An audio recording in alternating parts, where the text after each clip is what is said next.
Деската на тортата, така чисто артистично, имаше едно момче, дето ми беше като лампа и те оттам след предаването ми писаха всякакви такива, дето обичат да ги унижават и да са робчета.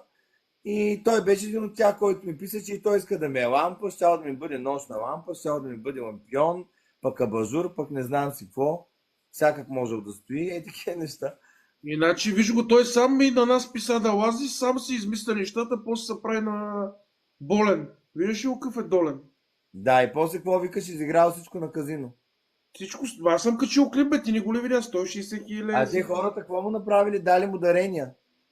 160 хиляди му преведаха хората, той изигра всичко на комар. Чакай сега, за какво му По преведоха 160, той да няма някаква животоспасяваща операция нужда. Те по 200, по 300, те са събрали в годините това.